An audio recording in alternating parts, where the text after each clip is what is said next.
Order. This is the Digital Culture, Media and Sport Select Committee, and this is a further hearing into the impact of Covid-19 on the DCMS sectors, where we'll be looking at the reopening at capacity of live music, theatre, sporting and other venues.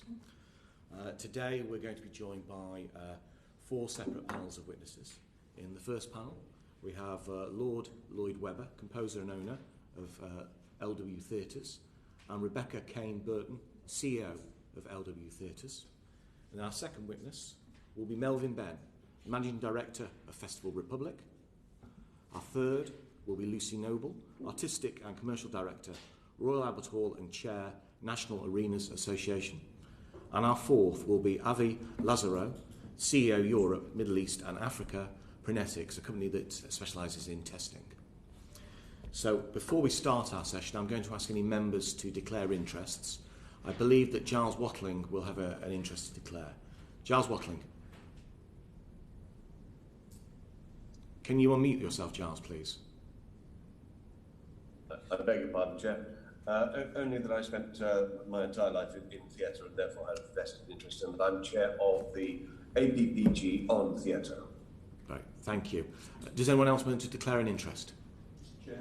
Yep. Kevin Brennan. I'm a member of the Musicians Union. Thank you. Alex Davis-Jones. Chair, I'm also a member of the Musicians Union. Okay, thank you, thank you. I think that concludes that. So our first witnesses are Lord Lloyd Webber and Rebecca Kane Burton. Good morning. Could you unmute yourselves, please?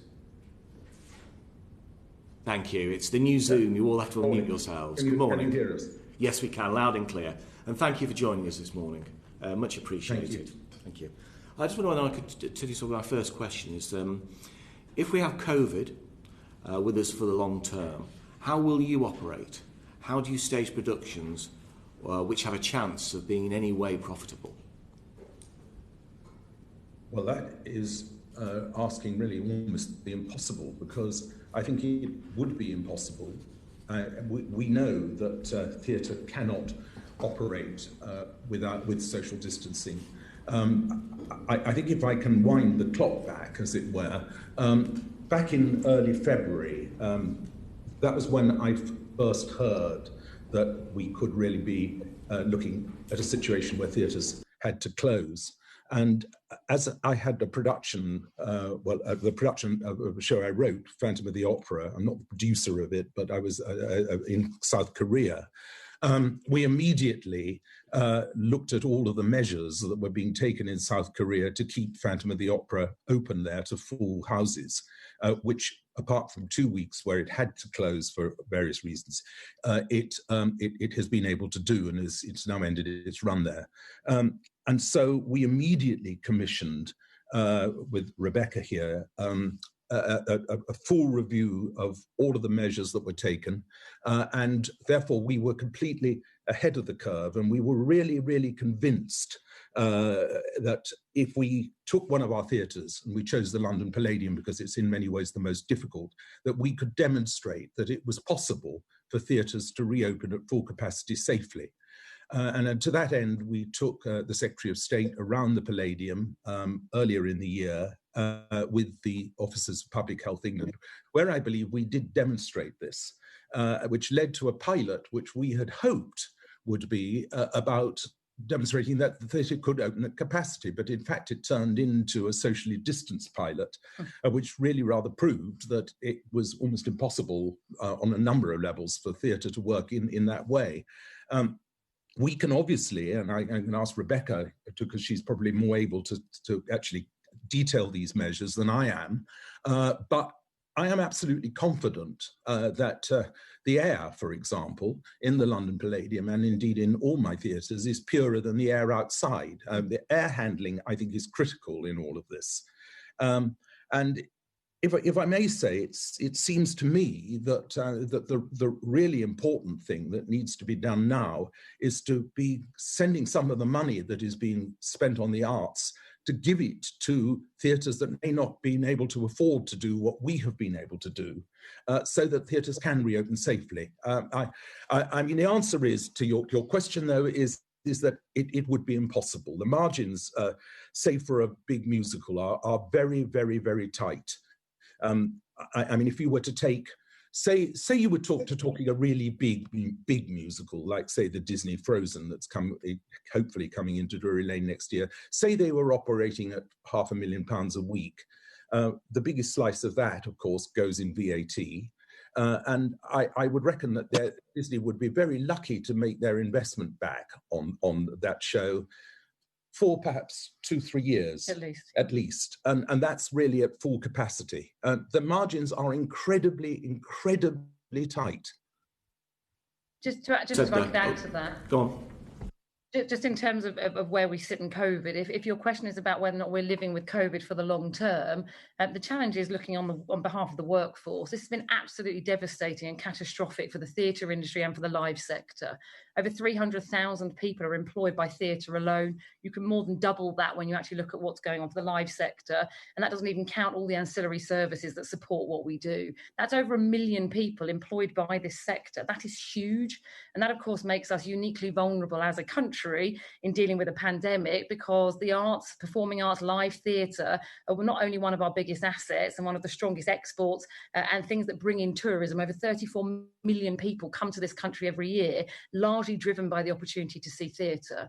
And if we don't actually do something to address that, and we don't find a means of actually being able to open theatres and venues again, then 1 million people will still be without work. It's been a very long time, and many of them have had no support. It's a really bad, catastrophic time, and we need to find a way out of it. I spoke to the Chancellor just the other day in terms of trying to extend furlough for those particular sectors. Just to wind back in terms of what you said, Lord Lloyd Webber, in terms of your sort of pilot scheme that you wanted to undertake in terms of non-socially distanced theatre. What was the reason given for just not going ahead with that? Why did the pilot change from what you originally planned to what actually occurred? Well, Rebecca, you dealt with this directly. So Sure. I mean, we were very keen, as Andrew said, right from the beginning of lockdown, we were challenging ourselves to find solutions, to look for mitigations.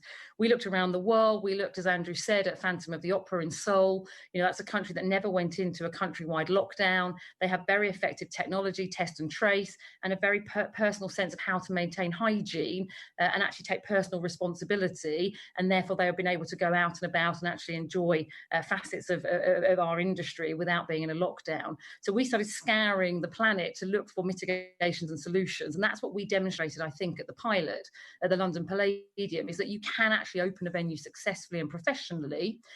In terms of what it actually was able to demonstrate, it was very disheartening that wasn't then seen, and the pilot wasn't therefore seen as a way to get to full reopening. At the time, obviously, DCMS government were looking very closely at stage 4. And obviously some theatres have been able to open, but it's a very small smattering of a handful of theatres that have been able to open under stage 4. What we would have liked to have seen was that the pilot at the Palladium actually demonstrated the professionalism, the diligence, the strength of the mitigations that we had in place there to actually get theatres reopened. And on that basis, give us a conditional reopening date. But what was the reason given for changing the pilot? Well, I think there were lots of concerns about what was actually happening at the time. There was a nervousness. We were originally told in the summer that the government was aiming at a conditional reopening date of October. We were thrilled to hear that in June and July. I think there was then nervousness about pubs opening and wanted to see what the impact of that was. We totally understand and respect there's a nervousness around looking at what happens when schools open. Schools have only just started reopening in the last couple of weeks, but I'd very much like to think that if that is successful, and we all know how important that is for the population as a whole, that then gives an added incentive to government to actually give us a conditional reopening date, because we need the time to plan. We can't switch on theatre like a tap. You need 3, 4, 5 months planning minimum to even get shows staged. So my nervousness, and I know Andrew shares this, is that Christmas is very much hanging in the balance as we speak. And there's not very much by way of content that actually could be put back on this Christmas, even if we were to get the green light tomorrow. So we need that conditional reopening date as soon as possible to let us plan and reopen and get this part of the economy back up and running. Thank you. Alex Davis-Jones. Thank you, Chair, and thank you, Lord Lloyd Webber and Rebecca, for speaking to us this morning. You've mentioned the pilot at the Palladium. I wondered if you could explain some of the logistics that were involved in that, so the costs that you incurred, the extra staff you needed to put on, just in order for it to be viable, really. Sure. I mean, in terms of cost, I think we spent over £100,000 putting that pilot on. We had some incredibly generous offers. Beverly Knight, who's a very good friend of ours, performed for free, which was amazing of her, but we would have lost an awful lot more money if people like her hadn't shown their generosity. The challenge with it was we learnt loads. So I have an incredibly professional and incredibly diligent team who are experts in the field, and I think that's what we were able to demonstrate in how we ran the pilot. But the challenge and the reality of it, and what it demonstrated, I think, to government and particularly to ourselves, is, as Andrew said, social distancing in theatre doesn't work. Having 30% capacity in an auditorium like the Palladium or any around the country does not work from a sheer economic point of view. And one of the challenges we had was the guidance that's been coming from government is incredibly detailed and incredibly prescriptive. And whilst we understand where some of that is coming from, that does mean it's incredibly labour intensive to actually get yourself into a position to host an event. And from a pure staffing point of view, ordinarily, if we're opening the Palladium for a gig, our staffing ratio would be 1 to 40. 1 to 40. And in this case, in the pilot, it was 1 to 10. So 1 staff member for every 10 members of the public. You don't have to be a huge and great mathematician to work out what that does to a very tight margin. Gigs alone, in the gig economy, you're probably looking at a 90% occupancy needed just to break even. And as Andrew said, that's before you even start looking at paying back investment, and particularly long-term investment that musicals need. And one of the things which is very important with my theatres is that I believe very passionately that, you know, I've been lucky in my career, and that the theatres are a way of my putting back something into the profession that I love. And so every penny that we make in the theatres goes back into the buildings. At the moment, we're obviously in the throes of completing the big restoration of the Theatre of Drury Lane. But, you know, there comes a point now where we really can't go on much more. I mean, we're bumping up against our bank covenants and all of these things, because, as I say, theatre is an incredibly labour-intensive building, a business. In many ways, putting on a show now is almost a labour of love. I mean, very, very few shows really, really hit the jackpot in the way that, say, a Hamilton or a Lion King or a Phantom of the Opera do.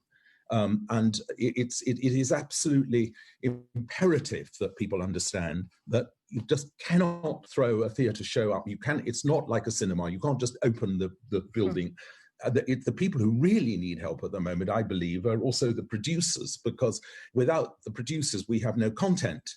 And at the moment, as Rebecca said, if this Operation Sleeping Beauty, I had to suggest that it wasn't going to be called Operation Cinderella, because my new show is Cinderella, and not a pantomime, I have to say. But you know, it would be possible to perhaps get that going if we're greenlight we're given now in a kind of scaled down way, because the producer of that has many of the pantomimes, you know, just going around Britain anyway at Christmas time. Yes. So it's a little different. The pantomimes are rather a little different. But say something like the Phantom of the Opera, if we got the green light now, I would think it would just about might get on stage February, March next year, but not before. And a new musical, May, I have to take the decision about whether we go into rehearsal with my Cinderella or not. If I don't go into rehearsal, there is also the chance that it might open somewhere where people are being a little more helpful. Thank you. So you mentioned you spent near £100,000 on getting the pilot up and running. Can I ask how much did the government contribute to that? There wasn't a financial contribution from the government, and to be honest, I don't think we would have sought or been expecting that, because we're very happy to support and do. I mean, Andrew's always been very clear that what we've been doing at the Palladium was about helping theatres up and down the country, and we're very happy to and everywhere, all over the world. It's not something that is just for my theatres. It's an incredibly important point that my belief is that we've just got to get theatres open, and any information that we have, anything that we have, we're very happy to share with everybody. Yeah, absolutely. Thank you. You mentioned for social distancing measures, you've put in place quite a number of safety measures in your theatres. I've got quite a few small theatres in my own constituency, some independent ones and local authority run theatres. Yep. How viable would you say those measures are for implementing in those smaller theatres and the independently run theatres? Yeah, I mean, I think absolutely they are, and we always did that in mind. I mean, the whole point about what we did at the Palladium was we knew venues up and down the country were being inundated with kit and technology, and this will solve this, and this will do this for you. And one of the things that Andrew made clear to me that I could do with my team is use the resources and the professionalism of our team to actually sift through all of those opportunities, work out which are the optimums and what actually works. And without denigrating what happened at the Palladium pilot, some of them are things that you're very comfortable with seeing in supermarkets and pubs and other places that have now reopened. So whether it's from increased cleaning regimes through to hand sanitizers, through to one-way systems, through to all those sorts of mitigations. And of course, face masks is a very obvious one, which people are now used to. A lot of those can be used very easily by venues of every single size and scale. And Andrew was always very keen that the solutions we found could be used across the widest church of venues, because we didn't want people to be prohibited by cost, resource, or by anything else extraneous that would slow down a reopening of our sector. Would it be helpful to run through what the measures actually are that we had at the Palladium? You could, and if you could also outline the cost, because I'm very keen to find out how much these cost for, especially like independent theatres and the smaller venues. Sure. I mean, there are things that additionally we've done. So, excuse me, for example, fogging. Fogging is something that's incredibly effective. You need to do it every 28 days. But I think from what we've looked at, the most efficient fogging you can undertake is £7,000 a month. Now, that would probably be a cost that is too high for some venues. However, our belief is, and what we'd like to develop with government, is there should be a baseline of sort of 4, 5, 6 measures that every single venue across the UK can undertake. That in effect sort of becomes, I suppose, I call it the kind of kite mark. So in the same way that shops have a poster that they can display that says we are COVID secure, we've undertaken these measures, that's a kite mark we started discussing with DCMS just yesterday. If that could be developed and give the audience confidence that those baseline measures have all been taken, if other venues like the Palladium, because we have the resources, wish to then undertake fogging, then that's an additional step that we may choose to take. But I think what would be really helpful from government is complete clarity on what the baseline measures are that not only give them confidence that we should reopen, and I believe we have that, but also we can explain that to the customer, because I think there's a big job to be done to reassure audiences that they can come back. 80% of people that came to the London Palladium pilot said they're absolutely desperate and very keen to come back to theatre. We saw how quickly those tickets were taken up. Just this morning, a new show in one of our theatres that won't open until May or June, hopefully, of next year, has gone on sale, Back to the Future. It's already going great guns. There is a huge public appetite out there for theatre, and we just need an opening date. But just coming back to the question about the cost and for smaller venues, because I think that this is an important question. That is where I believe that some of this money that has been put aside for the arts should be going, because it's really not about surely trying to prop up buildings through this time. Coming back to the original question, the first question today, surely it would be better to be spending the money on making it possible for venues that may not be able to afford some of the things that we have done to be able to open too. I would have thought that that was a much better use of the money rather than putting it down the sort of bottomless pit, if you like, that there can be of just chucking money to keep these buildings somehow going. Much better to make the buildings as safe as possible. I mean, one of the things that did strike me when coming back to the time when we took Public Health England and the Secretary of State around the Palladium, there were some pretty extraordinary things said. One of them came from Public Health England saying that they'd done research in their office and that people won't want to wear masks in theatres, to which I did actually make the point, well, in that case, they don't need to come, do they? But I think what we have found is that theatre goers tend to be a very responsible bunch. And that I think you would find even in smaller venues, certainly theatre venues, that people would be very respectful of all the various measures that need to be taken and put in place. And I think that's an important point. You know, there was a challenge, Public Health England not being prepared to look at mitigations with us and us wanting to very much do that work with them. What's really encouraging is that Oliver Dowden is now speaking very publicly and very positively about actually finding out and working with us to explain and clarify and then confirm what those mitigations are. Because if we understand what he said over the weekend, he understands and, like us, wants to get theatres open. As we keep saying, what we need is a date. self-sanitizing door handles, for example, something we have them in all our buildings. They're a very effective and a relatively cheap thing to install. I think it's very true. We've demonstrated we can open theatres safely, and to answer your question, I think that will be done in a way that is possible for every venue up and down. But hygiene is vitally important, backstage. Absolutely. And testing, and that is what they've been able to do very effectively in Korea. Absolutely. Thank you, Lord Lloyd Webber.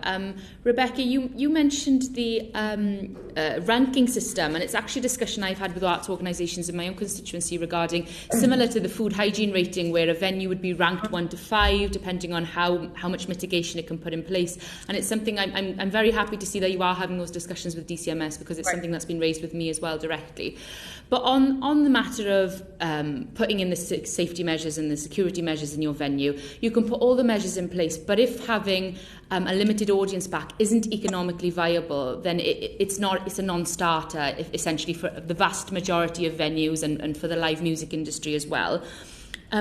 So can I ask, what was the value of running the pilot overall? And do you not think that the key issue should have been making sure that we can get audiences back to full capacity? And if running the pilot, did you see that as taking away some of the key advantages and challenges of that? I mean, I think it's unfortunate that pilot wasn't seen as you say, the cornerstone of getting fully reopened. I think there were all of those conditionalities that were going on outside of our own sector. There's obviously an awful lot going on and learning an awful lot more about COVID each day that rolls on and understanding how it works as a virus. So taking all those external factors, we sort of understand what happened. But yes, for us as an industry, incredibly frustrating. I think that was the cornerstone. I think it is the benchmark. I think it set a very, very high standard. We did everything we could to demonstrate that pilot meant you could reopen. And I think hopefully now, with what we're hearing over the weekend, perhaps the government have realised and understood and now see the economic impact of not having theatres open. City centres, the West End, town centres up and down the country are completely decimated. People need reasons to come into town centres.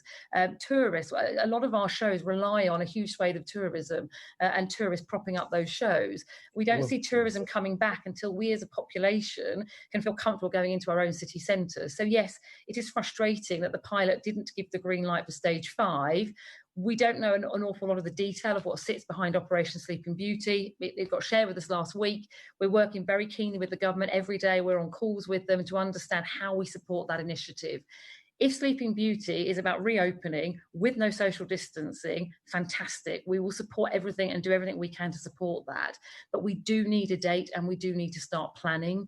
And it makes us slightly nervous that we've also heard there's an aspiration to review social distancing in November. Well, that starts making Andrew's new shows that are opening up in the new year. That puts them under jeopardy. And that will push back the reopening of our sector until the summer at the earliest. We'll have been shut for over a year by then. There are hundreds of thousands of people who are self-employed freelancers with no money coming in, and it would be absolutely devastating. Well, I have an example of that. I mean, I'm sure the Musicians' Union will have something to say about this, but one of the finest viola players I know, who's played the Walton Concerto, I saw her the other day and I said, "What are you doing?" And she says, "I'm working in a supermarket." And I thought, well, I mean, really, this is beyond everything now. I mean, we just simply have got to get our arts sector back open and running. I mean, Britain is the leader in world theatre, in my view, in many, many ways. And we really, really got to use this opportunity to not only just to say that we want to get our sector open, but to demonstrate to the world how it can be open. It's in my view, I think we are now at the point of no return, really. Thank you, Chair. Question from Damien Hines. You offered a few moments ago to run down the list of what the measures would be for that demonstrator of operating at capacity or near capacity. I mean, it strikes me there are some kind of natural measures with theatres, like the fact you're dealing with very responsible audiences, and crucially the fact that everyone's sitting down in rows, almost everybody facing the same way, not facing each other. And you mentioned some of the other hygiene measures. Could you just run through the list for us of what are the things which you think make it safe to operate at capacity? Forgive me. And is there anywhere in the world that you've seen that happen? Because the Korea thing strikes me as relying a lot on a very different sort of public attitude towards data collection and tracking and so on. But specifically these in-theatre safety measures, where is the exemplar to look at? Korea, of course, has all of those. I'm going to ask Rebecca to run through them all, but the most important thing that one takes away from Korea is hygiene and the very, very strict protocols that they have backstage and for front of house. So if we start right from the beginning, I mean, one of the benefits that theatre has over any other sector is that the tracing and testing and the contact information that you have for an individual is already there, because we're a ticketed organisation and you sit in a seat that's allocated. So I know exactly who's coming into the building, I know exactly where they're going to be sitting, and therefore I have communication and the ability to ask questions before even someone comes to the building. So whether or not that then eventually integrates into a test and trace system that the government and the NHS are running, fantastic. But at the moment we can do health questionnaires, we can ask people questions. Phantom of the Opera in Seoul, that is absolutely what's asked of people. You are asked to declare the state of your health before you come into that building. You're asked to fill out questionnaires. We've seen that being used elsewhere in doctors' surgeries, etc. in this country. I think the public rely on that and recognise the benefit of that. Once you're actually at the building, having gone through those steps and declared yourself as safe and healthy and fit to come in, we have everything from what you would expect. So thermal imaging on the door in terms of doing a quick temperature test. If temperatures are high, there's a series of follow-up questions just to understand why that might be the case. And that's a very efficient system. It's not like you just find in a pub or a restaurant. No. So. I mean, it's a thermal imaging system. It captures everybody's image as they come into the building. It's also used in counter-terrorism. So it's something that we as venues understand as a system and an effective measure. There's then, you will go through, there'll be hand sanitising. So you're encouraged to obviously keep your own personal hygiene to a high level. We've also then introduced lots of different systems whereby personal contact is reduced. So, for example, contactless ticketing, paying for drinks in advance, having in-seat service. So actually minimising the amount of time spent in queues or spent in proximity. Obviously, in most auditoria venues around this country, the tighter areas are in the bars and the toilets and those spaces. But again, we demonstrated at Palladium pilot that can be managed efficiently. It takes a bit more staffing, but actually, if we've not got social distancing and you're wearing a face mask, we believe that it is safe to be in that environment. And I think the face mask is key. We commissioned a series of top scientists in this country, led by Professor Gaglione, to actually look at the science behind, to your point, how people sit in theatres. So we often talk about it being very akin to being in an aeroplane. As we all know, we can fly at the moment. The point is you are sat in a very regimented way. It's very easy to manage the distance between you and the other bubble or household, if you like, that you're sat close to. And of course, when you've got people in front of you, even if you're wearing a face mask, you're not breathing into the face of somebody in front of you. You're actually breathing down the back of somebody's neck. So in terms of mitigations and the science and the multi-layering that can happen, we believe there's a lot of science and logistics that sit behind a practical operation that can run and does make theatres safe. Can you go into the details, like the fogging, the self-sanitising door handles, all of these? So again, when you're walking around the building, as Andrew said, you're not spreading. If somebody was spreading because they're asymptomatic and they don't realise they're ill, we've got the self-ion hygiene handles on all the doors. So any pressure plates or things that get touched regularly, we've increased all our cleaning regimes. And as I mentioned earlier, we're also doing the fogging at the Palladium. As I said, that's not an inexpensive thing to do, but we believe that's the right measure for a building of the London Palladium stature. And hopefully in time we won't need to use all of those mitigations, but we believe by having demonstrated that multi-layering approach to every single facet of that building that we can run it safely. Backstage, all of those measures apply, and testing of the cast, the crew, backstage crew, the orchestras, obviously, they're tested on how often it can be tested as regularly as one wants. You can decide on the regularity of what you do that, and of course with different testing regimes coming to the market. I want to thank you for that. It's a really extensive and very interesting explanation of the measures that you sort of propose to the sector, and we will take serious note of those. I'm going to move on to our next question. Is Julie Elliott. Julie Elliott. Thank you, Chair, and good morning, Lloyd, Weber and Rebecca. And it's interesting listening to the evidence you've given so far. The pilot in August, how did audiences respond to that? Really well. I mean, there was the elation of the doors opening, and that was fabulous for everybody in our sector. But did people have to come in a staggered way? They did everything. So we had time ticketing, we had timed entry points, we had staff out there managing the flow of people coming in. People were incredibly well behaved, and I think that's the point with people coming to theatres and venues for live and performing arts. People understand there's always a sense of etiquette when you come to any show, and we're able to manage that. Can I ask, did you do any feedback from people who attended, and what did that feedback say in terms of audience experience? Yeah, so there was obviously a lot of comment about the face masks. A lot of people were very nervous in advance. Well, people were nervous in advance. Would they find that uncomfortable? But actually, the comments we got afterwards were, if it takes wearing a face mask to get theatres reopened again, I'll wear a face mask. And I think that comment was obviously coming. Our pilot was back in July. That was before face masks, I think, were made mandatory on public transport. So I think culturally, as a country, we've adopted and had to adopt and adapt to face masks. But the overwhelming response was, I didn't like the idea of it, but I will do it, and I will do it if it gets the sector reopened. Can I just ask about the people who came to the pilot? Were they people who work and involved in the theatre industry, or was it just random people? No, we were very clear with the government at the time that we wanted it to be a genuine pilot. So we went out to the database of people who've bought tickets from LW theatres before. We purposely, and it was a very difficult decision, didn't invite any of our staff because we wanted to demonstrate to government this was a very, this is an audience that go to theatre, but it's not an audience that's employed by theatre. So we wanted to get as genuine a response as possible. We used all our social channels as well, and we went out to a wide base. But as I said, that we didn't have employees or people directly impacted.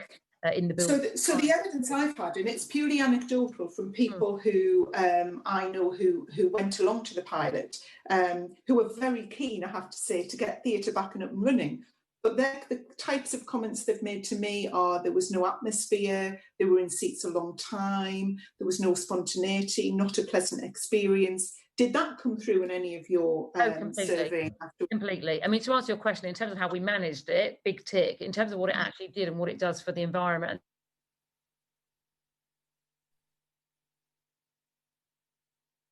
Auditorium, no actor, performer or somebody in the sector wants to come out to that. Yeah. And then a challenge because she wants to interact and engage, and that was very challenging. So if we're wanting people to come back into theatre and into entertainment spaces, which we absolutely are, all of us have theatres, and Sunderland has a very thriving theatre and arts community. We all want it back and up and running. But realistically, how do you think the pilot, where people said it wasn't that pleasant, but are very keen to get it back, how do you think that will translate into the willingness of ordinary people who perhaps don't go to the theatre very often to come back in and have trust and faith to come back in and watch performances? I think it goes to the core of what we're saying. We don't want to open theatres on a socially distanced basis. So all of those comments are absolutely right, but those comments are very pertinent to a show that's being run on 30% capacity. I have no intention of opening buildings on Andrew's behalf at a 30% capacity. Yeah. It doesn't work for the audience, and it doesn't work for us as a sector. So if we take that step, open at full pelt. Some of the things you've been talking about, I mean, I think the idea of the kite mark thing is really good. I think there's a lot of things, but it strikes me that some of the things you're talking about, fogging, self-sanitising door handles, it strikes me that a lot of those things are probably very expensive. And certainly, in theatres in outside of London, the balance between being able to be economically viable and not, the balance is tiny. How expensive are things like self-sanitising door handles, and how realistic do you think that is in theatres outside of London that run on much tighter margins? Sure. I mean, as I said earlier, I think there's a whole raft of measures. And the point is, if you don't have the self-sanitising door handles, having hand sanitizer every few feet within your venue is actually as effective as having those door handles. We're in a position where we've been able to put those in, and we wanted to test how people responded to that. But, you could just put an extra cleaner on and you could just have lots of hand sanitizer around. Arguably, that is going to have the same effect. But to your point, I think it goes all back to customer confidence. The customer has to feel confident that they want to come into that environment. And I think we have lots of examples around the country of lots of other sectors where people are very confident to go back out and about and be mingling and enjoying activity. And I would hope that confidence would spin through into theatre by us demonstrating we're on top of our game, we are professionals, we're incredibly diligent, we know how to run a tight ship, but at the same time, there are mitigations that, as you say, don't cost the earth, which would enable more venues to open.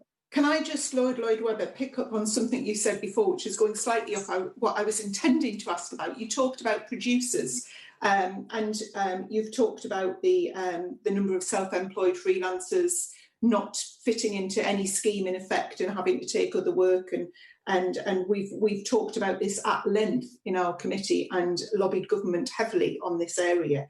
But producers, as you say, if things aren't there ready to put on stage, then there is no theatre opening. What do you think the government could be doing to support that? Because what seems to me at the minute is the government's quite keen and has introduced things that seem to be supporting bricks and mortar, but not necessarily supporting production. I wonder if you'd like to comment on that. Well, I couldn't agree with you more. First, I think there are two things that really producers need, and obviously the first one is a date. That is what I mean. Wearing my producing hat of my new show, Cinderella, I have to have a date. I have to know. The second thing I think the government could do, which would be of enormous practical help, would be to help the theatre area with insurance, with a little bit of help here, because I mean, look, we all accept, do we not, that if the COVID-19 becomes really, really, really serious again, that we would have to close. We understand that.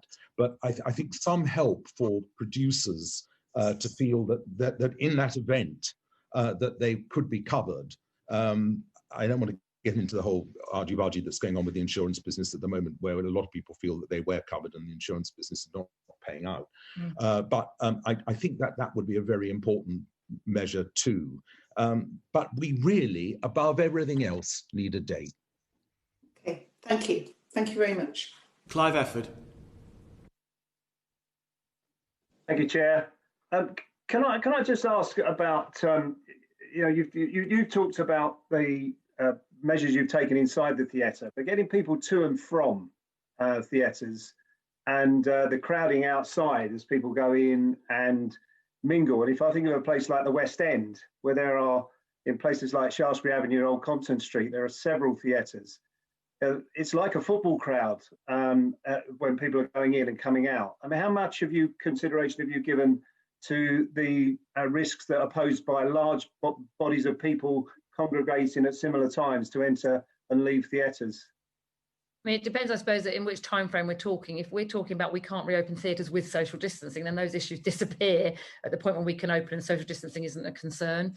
But if I talk about the here and the now and what's happening under stage 4 and those buildings that are able to open, it's very easy to manage all of that. As we said earlier, with the pilot at the Palladium, we had timed entry, so we staggered it. We are fortunate because Argyle Street is quite a wide street, and Westminster were very supportive of letting us use the space outside the Palladium to stagger that entry.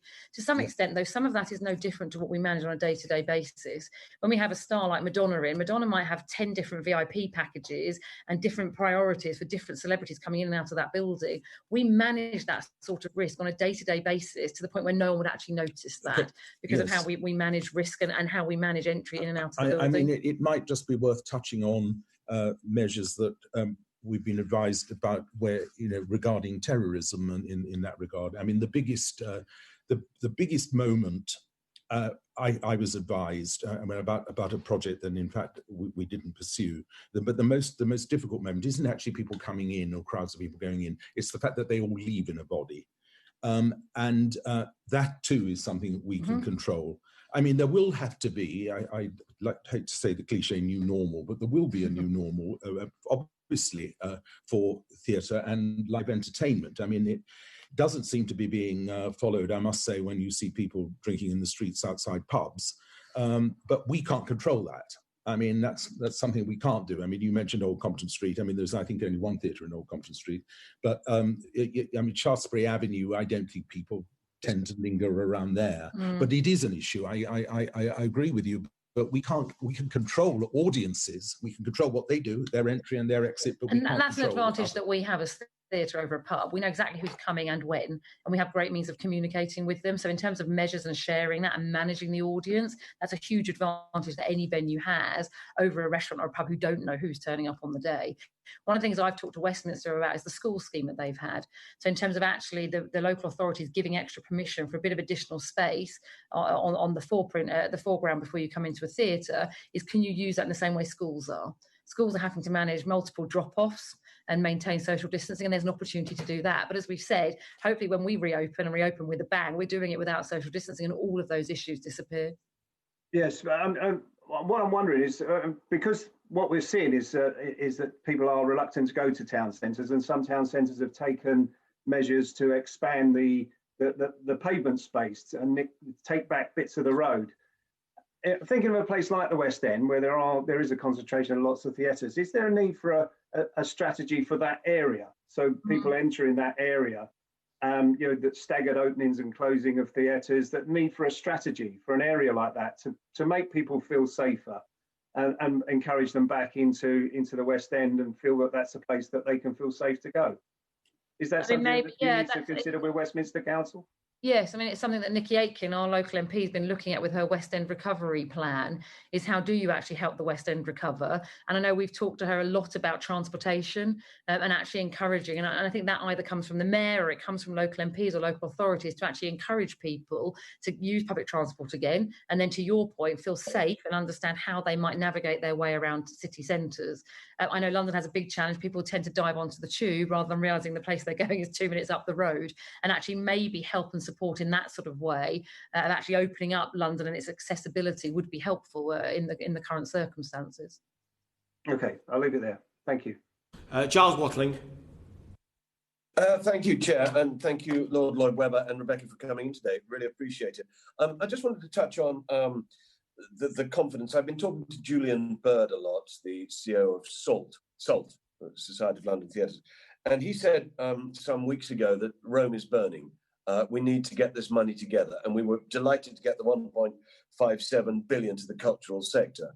But I don't believe that as yet that it's being disseminated well enough.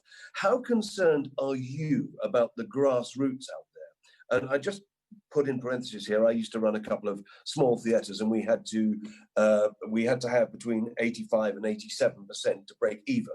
Now, those theatres cannot ever socially distance and open, and we might lose the feeders. I mean, I hear that the Plymouth Theatre Royal is laying people off. The Theatre Royal Norwich is laying people off. We've already lost the Nuffield in Southampton. It is desperate in the provinces, and they are your feeders. Disseminating money to those theatres now. Well, I couldn't agree with you more, and that's one of the reasons why. That's one of the reasons why I think it is so vital that the money that is being has been designated, the 1.57 billion, that some of that should be going to those theatres to allow them to give them the wherewithal to be able to reopen safely. I couldn't agree with you more. I mean, we're not just talking about the West End here. We're talking about theatres all over Britain and all over the world, to be frank. And I think it goes back to that point about it's stimulus, not aid, that's needed. In the short term, it's great that some buildings are getting money, but effectively they're being given money to keep the lights off. And that's a short-term measure. And the bigger, longer-term challenge that we have as a sector is we need a pipeline of goods. You know, as somebody who's been booking venues for 25 years of my career, I understand very strongly the strength of the pipeline that you need, because you need to make choices about the content coming in. And the difficulty of not then funding some of those production houses or giving them the confidence to go about even gestating ideas about shows they might put on in a year's time. Huge musicals can be 5, 6, 7 years in gestation. Not Andrews, he works a lot quicker than that. Well, but you know, they take 3 years, and they take a long time. And there's a concern I think we have that the industry is hemorrhaging people. Talent is being hemorrhaged out of this this sector as we speak. Because as Julian's quite right, we often talk about, while we're fiddling, Rome's burning. And it does feel very much like that at the moment. But it goes back to our central point. We need a date for reopening. We need stimulus. We need to be able to plan as an industry. And we need to reassure those 300,000 people who work in theatre alone that there is still a job to do. There's a job to come back to. And as a country, it's our biggest asset. If we don't lead the way, who else will? Well, it's worth shouting, of course, that we've already lost the panto season across the country. That date hasn't come soon enough. And it's also worth shouting that season represents 80% of the income for many of the regional theatres. Yes. So we've been devastated there. But another thing that concerns me, and you touched upon it there, Rebecca, is we are going to lose talent. You mentioned, Lord Lloyd Webber, about a viola player who you found working in a shop somewhere. And we're going to lose talent. We're going to lose costumiers, actors, performers in various sorts, and we're going to lose the stage management, the technical people, the prop builders. We're going to lose all of that. How do you think we can hang on to those people? Is it going to have to be an extended sort of furlough scheme? I think it's a mixture of both. I mean, I think we've been incredibly fortunate with the furlough scheme, but it ends in October. And I think that's why we were all hoping that by October, we'd know when we were reopening, because people can hold on for so long, but only if they have certainty. It's much worse when you look to the freelancers and the self-employed, and they make up the majority of our workforce. As I said earlier, we are uniquely vulnerable as a country because of the strength, over 1 million people in this sector. And yet you look around Europe and you look at the examples of other governments, and their aid and their packages and their supports to people in the creative arts have continued and will continue until they reopen. And I would urge government to actually rethink their stance on this, because actually as a world leader, we are being undermined by ourselves at the moment. And if we don't lead the charge and we don't keep these people in, they will either move or go abroad, or they will leave our sector completely, and we will be culturally bereft as a result of that. Thank you. Thank you, Becca. Well, there's one final question I'd like to ask you. Because we've had this enforced closure of so many of our venues, do you think that some of that 1.57 billion should be being spent to more than just mothball theatres, but make them super fit so that they are ready to come back? Yes. So we put air conditioning in, we upgrade the seating, we do all the rest of it. I completely agree. I mean, we're not asking for money, but I think that the theatres who need it and the venues that need it should get it. Because as Rebecca said, it's no point just putting giving money to buildings just to keep the lights on. I mean, it's complete waste of money. But to put it into the infrastructure that theatres might need to be able to safely reopen has got to be a sensible idea, and it's blindly obvious. In fact, we talked about that. I talked about that with the Secretary of State at the Palladium, and that was before this announcement. And I couldn't agree more. I think that some of this money should be being directed to getting the buildings open so we can get back and get our sector employed again. Thank you very much, Lloyd Webber, Lord Webber. I think we did actually cover that matter as well earlier in the session as well. It's very interesting. Damien Green. Thank you, Chair, and good morning both.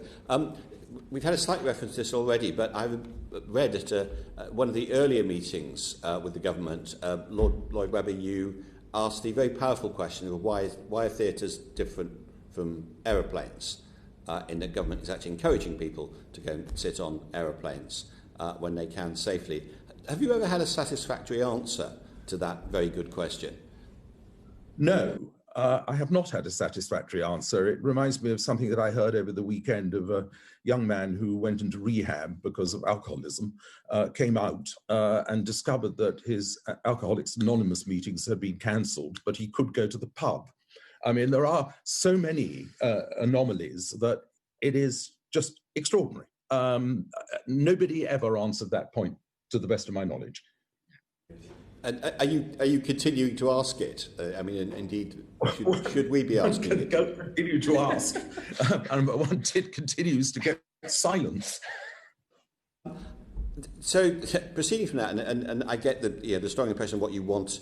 Apart from the fact that you've agreed you can't do sensible socially distanced theatre because it's just not viable, and therefore what you want is a date. Would it be satisfactory, because it seems to be more realistic, what you might get is a not before date. The government will say, yeah, we can look ahead so far but not further than that.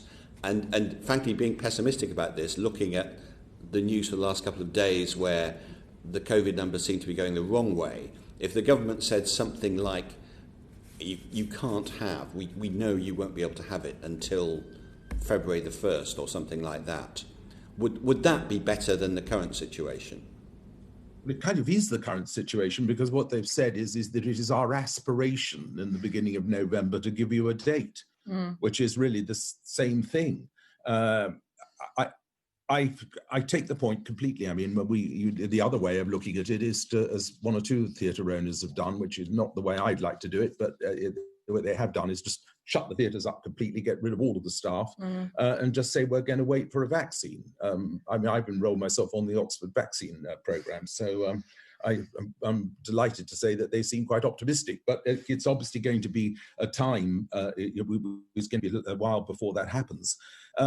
I don't really know how to really answer that question, because that's kind of where we are. It is, and I think the problem with that suggestion, it goes back to confidence, because staging shows, you need to have the confidence to go into that market and actually put a show on.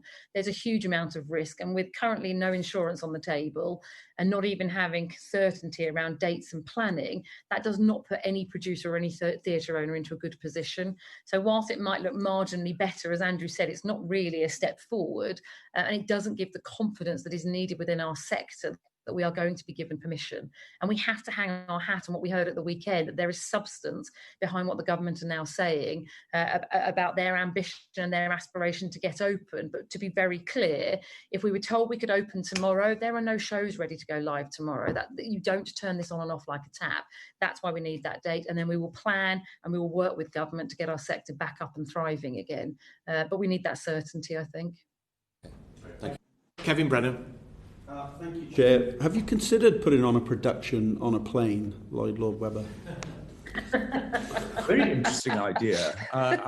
We'd have to find out how we can put a stage on a plane. I mean, it could be quite a good thought. I mean, we did think of turning the London Palladium into a garden centre at one point. We did. At least get it open. And that's our main ambition, to get open and get people employed. We look at everything and anything. We want to be back. A plane in the theatre. I'm obviously being slightly flippant for anybody who might be watching, but it does highlight the ludicrous nature of what my colleague was saying earlier on about the fact the government won't give any explanation for this. But I was reading the Secretary of State's article in the Mail on Sunday this weekend. And I don't know about you, but it strikes me that most of it's just a lot of flim-flam. Do you feel that you've actually been strung along by the Secretary of State in relation to this pilot you ran and all of these? I mean, he's talking, just if I could finish the point, he's talking in this article about mass indoor events are now in my sights. I mean, shouldn't they have been in sights months ago and serious planning being made for how it would be possible? Or am I right in thinking that basically the government put all their eggs in the vaccine basket and they think that's going to come to the rescue eventually? I do feel that Oliver Dowden, the Secretary of State, has been doing everything that he can to help our sector. I mean, he obviously has an awful lot on his plate, you know, with all of the other things he is responsible for. But I really do believe that he's been doing his best. But I think he's been facing an uphill struggle, which, not least of which, I think is probably, dealing with Public Health England. I mean, some of the remarks that we heard from Public Health England, I mean, I don't even really want to embarrass everybody by saying, you know, so I think he's, in his way, I think he's trying to do everything he can for us, but I think he's been up against a brick wall that is certainly not of his making. You mentioned, if I could just say, you mentioned your new production of Cinderella earlier on, and I noticed in the Mail on Sunday article that Oliver Dowden's talking about his new production, Operation Sleeping Beauty. Now, am I right in thinking that it took 100 years for Sleeping Beauty to be reawoken by Prince Charming? Is it Prince Charming? I don't know. Or maybe it isn't. Whoever it was some prince or other anyway. Somebody with a title. They relied on a man. Yes, well, 100 years is not going to be terribly good for me. I don't know that I'll be around in 100 years' time, but we know we have to have a date. It comes back to that. Let's not beat around the bush. With my new production, I'm incredibly excited by some of the actors I've seen. I've seen two kids of colour who've come from, I think one of them might well end up being in the lead role, one of the lead roles. And, what do I say to them? I just say, look, I really want to cast you. I really want to, but I can't. No. That's how devastating it is for people like me who really passionately care about this profession. For over 50 years, it's been the thing that I have loved. I've been lucky enough to do, but right now, we have hit the brick wall. I'll close just by saying that I've been obviously slightly frivolous about saying it, but it's deeply serious, the issue, and I don't see the evidence. I don't think, from what you've said and from what I've read, that really that the government's been planning, for many months for full reopening. I think it's just relying on the vaccine, and I think that's what the evidence shows. But I'll hand back to you, Chair. Steve Bryan. Thanks, Chair, and good morning both. Thanks for your time. Just picking up a few threads then. I guess, Rebecca, it's a chicken and egg argument, isn't it? You say the city centres are decimated, give people a reason to come and they will come. And of course, I'm sure you've got a very positive response from those who you wrote out to and asked whether they wanted to come as part of the trial. But I just wonder whether you have any wider opinion data that could be scaled up as to the desire of audiences to come back into city centres and to sit in theatres. I mean, just reading the Secretary of State's article on the weekend, it talks about quick turnaround testing where on the day coronavirus tests could give people who test negative a pass to visit the theatre that evening. And, and then sit there in a mask and pre-order the drinks. And, it's a right old faff, isn't it? And at the end of the day, people don't order a theatre ticket that day for that evening. People book them a year in advance as part of family celebrations. And I just wonder if you have any wider opinion data that you can share with us as to the actual desire of the punters to come back. There's an awful lot of surveying going on. So if I turn to one of our close colleagues who also work in the sector, Ambassador Theatre Group, they are surveying people on a weekly basis, and every single week they see an increment of 2 or 3%. And I think they're now at 70% of their audience are saying we want to come back. You can look at the data that perhaps somewhere like the Visit London and the UK Visit Britain are doing in terms of tourism and appetite for that. So I think there is a lot of data out there that specifically talks to and looks at people's appetite for coming back in. I think the reality is people are craving this because we can see that with sales. Already, as I mentioned, the pilot, which if I can just clear up one point, I think there was some confusion earlier, the pilot was never intended to be a socially distanced pilot. Yes, it would have been lovely if that would have given the government confidence to go straight to stage 5 and fully reopening, but that pilot was always based on a socially distanced audience. We knew that's what we were getting into, but I think it made all the earlier points that we shared. But the point of that pilot and the point of going on sales with things, we've gone on sale with a new musical this morning. The tickets are flying out of the door. People do want to be entertained. People do want to come out of their houses, and people do want to get back to, I hate the phrase, whatever that new normal looks like.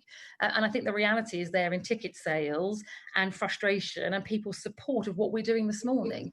The amount of supportive messages we've had about getting our sector back up and running. But let's not forget, it always comes back to over 1 million people are employed in this sector. This isn't about a little bit of inconvenience of wearing a face mask. This is about reigniting an industry to get 1 million people back to work. That's the important point. I was very impressed. I went to go and see the concert, really it is a concert version of Jesus Christ Superstar in Regent's Park, the open air theatre there, and of course it is open air, but the audiences were absolutely wearing their face masks to a man. And there was no interval in that case either. So people were sitting through 100 minutes basically. And there were no complaints and no issues. The only comments I was getting from the audience is, we wish we could have had other people in here so that the atmosphere could really have been what it should have been. Yeah, and then just finally, you're saying about needing a date. Is it not the truth though that, and this is not exclusive to this sector, but isn't the truth that everybody says they want clarity on all sorts of matters, but what they really mean is they want certainty, and a date is certainty. And the truth is, and I say this as a former public health minister as much as a member of this committee, is that pandemics, by their very nature, don't allow for certainty. That's why they're such a bugger. So do you accept that certainty is really, really difficult? And if you get a date, and if you get reopened, given that we've had just short of 3,000 cases over the last 2 days, if you get that, there is an element of risk, which of course there is in crossing Shaftesbury Avenue on any day of the week. There's a risk to being out and about, full stop. But do you accept that there is an element of risk in what you're proposing? I mean, let's talk about risk in its widest sense. We work in the risk industry. A producer takes a risk from the very first moment that they have the genesis of an idea that they think other people want to see and like. And then they have to persuade investors to stick £10 million into putting that on stage. If it's a musical, yeah. If it's a musical, they then spend hundreds of thousands of pounds on marketing on the reliance that somebody will turn up to a show. We do risk day in, day out. That is the very nature of what we do as a sector. And the risks largely pay off, but there are huge risks there. I think the point in terms of that in a pandemic context is there are certain producers who are, yes, prepared to take those risks on. The danger I think we have is, although the Secretary of State's ambition is fantastic and we will support him, there's very, very few producers who in the current context will take on a risk to put something on at Christmas. We know a few. We work with a couple of producers, Michael Harrison being a fantastic flag bearer for being prepared to take on risk. But there's only so far that risk will extend, because if there is no insurance or any other backup, he's taking on an inordinate risk to put pantomime on if he's able to do that. But there are people that will do that. I understand. I understand. Is about planning. I understand you're talking about a risk of producers, financially taking a risk in putting on a show. I understand there's a huge amount of risk in doing that. I'm saying that there is an element of public health risk to reopening the theatres. Even with all of the mitigation measures that you've said, there's an element of risk to that. And for all the reasons that you've outlined so eloquently, it may well be a risk worth taking, but there's an element of public health risk to it, isn't there? Well, there is to everything. I mean, exactly. There is, and it's just a question of assessing whether or not the relationship of risk to reward is right. 1 million people are out of work at the moment. That is also a huge risk to a huge Not swathe to mention of our all of the restaurants and all of the hotels. Mm-hmm. I mean, you walk around Covent Garden at the moment and you might just be walking around a morgue. Mm. And of course we understand risk, and some of those producers recognise that if there were a second spike for reasons we had to close, we would have to close. But we that have no intention of putting people at risk. But that is a decision for government, isn't it? It's not a decision for us. No. Good luck with it. Thank you. John Nicholson. Thank you very much, Chair, and thank you both for coming in. You've given us some apocalyptic warnings. I've been writing down, I'm a journalist by profession, and I've been writing down some of your quotes. Talent is being hemorrhaged. And Lloyd Webber, you said theatre is at the point of no return. Now, you made an interesting point, which I guess lots of people who are not involved in the industry won't realise, which is that shows are 3 years in gestation, and you can't just open a show immediately if you're given the go-ahead to. So I'd be interested to know, if you were given the go-ahead tomorrow to open a show, when would that show open? Well, I think let's consider an existing production, and I'm talking about. I've been talking about musicals with a 3-year gestation. That's that's quite quick for a musical. I mean, obviously there are many areas of theatre that are quicker than that. But let's just take Phantom of the Opera, because it's an easy one for me to talk about. It would take a minimum of 3-4 months, I would reckon now, to get it back up again, to re-rehearse. I mean, you've got to consider that a production like that is quite complex, and you've got to think of the safety of everybody and the health and safety requirements. You have to rehearse your actors properly. Musicians, we'd have to have a new orchestra now, I would reckon. The whole thing has to be, that's my guess, is that it would take between 3 or 4 months. A new show that is coming from, a new musical coming from scratch, that would be longer. If I were allowed now to go ahead with my new show, I would think that if we could start rehearsal, the earliest we could start rehearsals would be January, because we've got a cast it. I mean, that's another thing. We're doing best we can at the moment with sort of socially distanced auditions, but in the end, we've got to cast it. We've got to play the scenes off and see that they work and all of that. So that's got to be 6 months. It's time to me. What percentage of your staff who would be working on that new show are currently furloughed? Well, because it's a new show, they're not, because they're not hard. So at the moment, we were supposed to be opening next week, but it got put back and put back and put back. So and did you furlough staff who were working in preparation for that show that was due to be opening next week? No, because there weren't, because we didn't have, apart from the people working in my production office who were not furloughed, and that's not the majority of the people, the actors, musicians, backstage crew, set builders and everything. No, we're waiting to press the button, so that the furlough scheme is not relevant. So you don't have anybody who's currently furloughed who was working in preparation for a show that you have in the pipeline?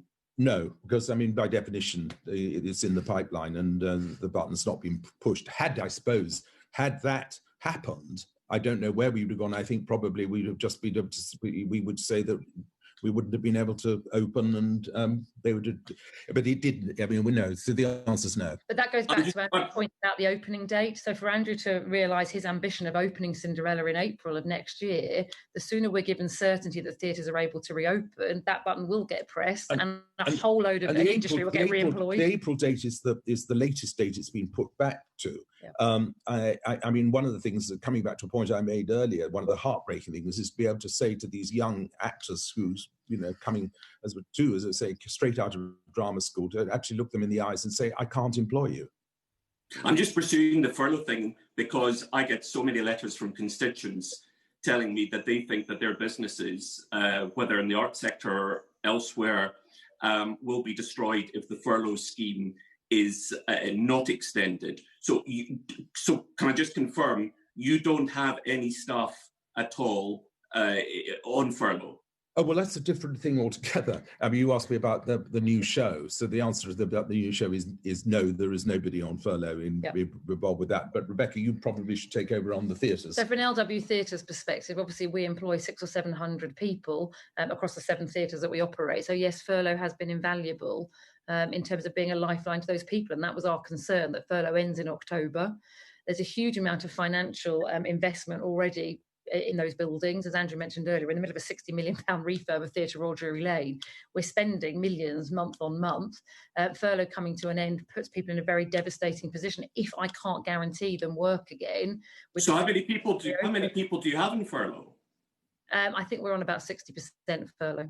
So it's really a very high percentage. It's front of house, they can't work. They're front of house, they're bar staff. Their jobs rely on us being open and trading. And some have had to be made redundant, yes. Have they not? There are redundancies in there as well. And it's just front of house staff. I'm just trying to understand what kind of people are on furlough that you have. It's front of house staff, bar staff. They're not people who are they creative people? Are they any managers? Are they anybody? No, the large proportion of our head office is fully employed.